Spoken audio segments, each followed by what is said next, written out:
відбувається. Тепер питання. А от хтось почув внятно, а заради чого ми їдемо на зустріч в нормандський формат? От я хотіла у вас запитати, заради чого ми розумієте, їдемо в нормандський я цього формат? не можу зрозуміти. От з чим їде фрау Меркель, я розумію, на зустріч. Але вже через декілька тижнів ми будемо розуміти, заради чого, коли почнеться газовий клінч між Україною і Коли ми не Росією. розуміємо, заради чого ми їдемо. Дивіться, Меркель їде туди впроваджувати план Штайнмаєра. Я всюди кажу, фрау Меркель дав відповідь дуже відомий канцлер, який зробив Німеччину Німеччиною.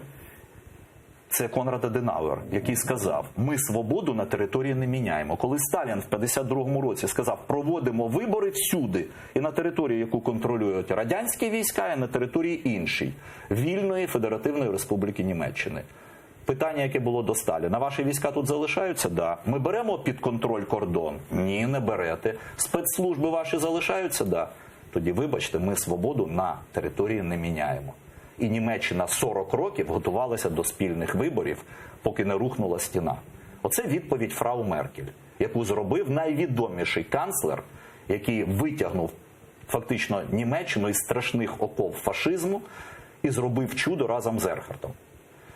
З чим їде туди Путін? Я теж розумію. Забудьте 23 мільярди боргів, негайне розведення, негайне розмінування, дайте право внести в Конституцію. Зараз Україна каже, що розмінування і розведення – це не просто вимога Росії, а це наша необхідність. Тому що, як сказав Зеленський прямим текстом, де розведення, там менше стріляють. Ось логіка президента. Правильно, тільки я хочу знати, а з чим наш президент їде в формат зустрічі в Нормандії? Чи тепер вже в Казахстан? Я вже не можу розібратися, куди він їде. Ну, начебто не в Казахстан. Ну як? Ну заява про те, що він згодився зустрітися Назарбаєва.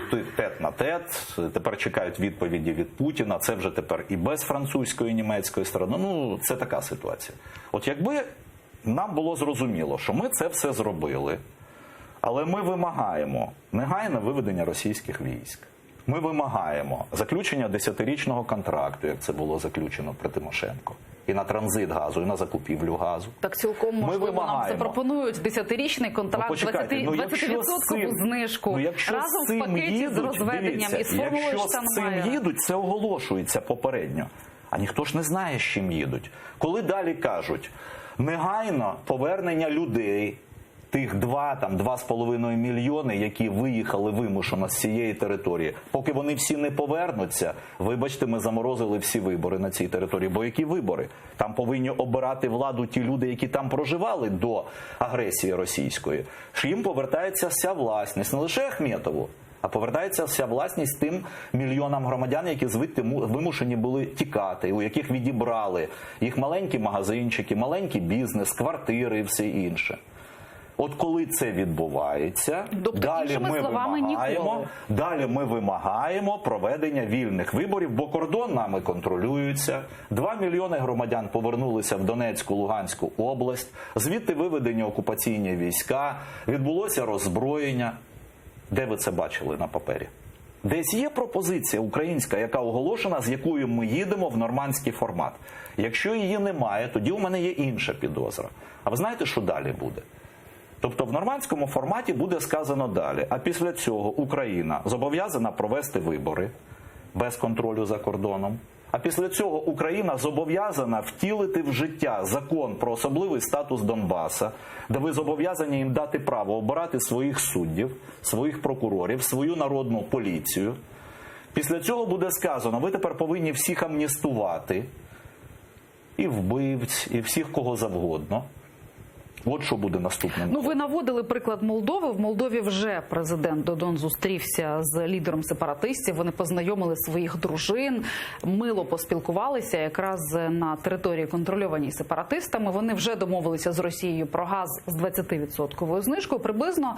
Тобто контури цих домовленостей ми можемо з тієї карти розуміти. Тільки 14-та армія не виведена.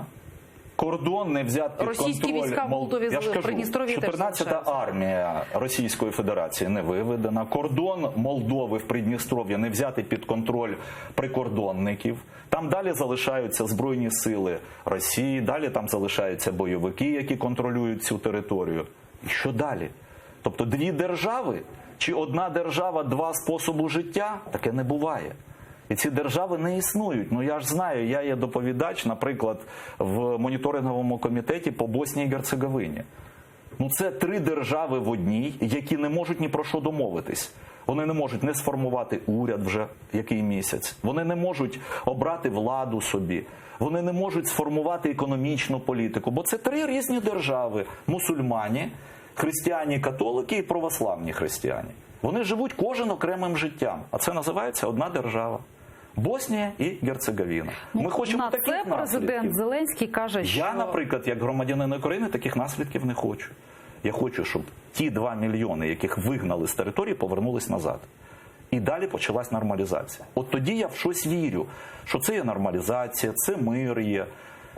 Відходять, і на першому етапі міжнародні сили беруть під контроль кордон, виводяться все озброєння звідти. Ну, але нам Тоді я в чітко це вірю. дали зрозуміти, що міжнародні сили – це ідея утопічна, Це- принаймні, поки що нема кому Так фінансувати заради цю чого ми ідею. їдемо тоді в нормандський формат? Для того, щоб прозвітувати, що ми розвели війська, а далі ми там проведемо вибори? І буде 2 держави в одній де-факто? І далі нам будуть тикати і казати, так почекайте, ви ж самі провели там вибори тепер, це вже за українським законодавством. Тепер вже під контролем ОБСЄ, яке визнає ці вибори самими чесними в світі, під дулами автоматів. Я ще раз повертаю. На це канцлер Конрад Адеанор дав абсолютно чітку відповідь, коли така пропозиція була від Сталіна. Така відповідь повинна бути і Штайнмаєру. Вибачте, ми свободу на території не міняємо.